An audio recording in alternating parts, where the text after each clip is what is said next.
and I just wanted to reflect a little bit more on that conversation with Angelo Carusone of Media Matters and the whole notion of getting somebody fired for saying something. Look, I just want to reiterate a couple things. One is I am a big believer in freedom of speech. If anything, I'm a freedom of speech absolutist, or as close as you can get to it. I mean, I wrote a piece for the Huffington Post, for example, defending Hank Williams Jr. a few years back when he said some really pretty offensive things about the president. And, they were really pushing the line, and so they wanted him fired from ESPN, which he was. Eventually, they dropped his contract there. And look, a private job like working for a network does not have the same kind of constitutional protections that other forms of speech do. But my attitude was you don't tend to convert people to your point of view or win over the open-minded or enlighten the uninformed by suppressing the speech of people you disagree with. And that generally tends to be my go-to position.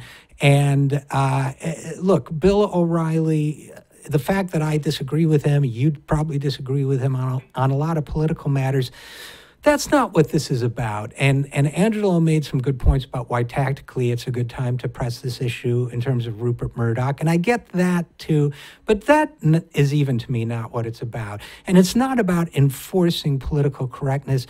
It's about when language is used to defame, to assault, and to humiliate. I'm not saying even that Bill O'Reilly should be forbidden from expressing his racist point of view. He has a constitutional right to express his racist point of view.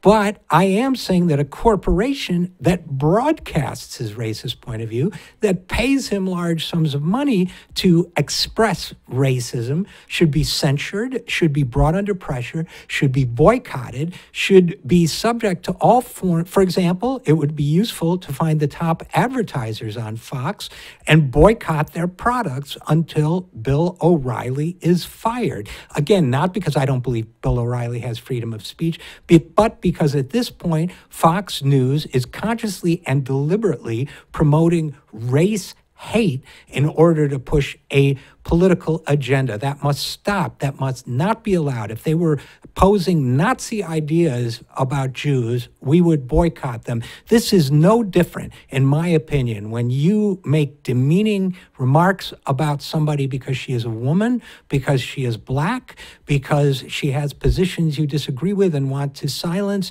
That, to me, is the worst kind of racism. It may be constitutionally protected. I believe it is. But so is my right to say that man must be off the air and that corporation must be boycotted until he is.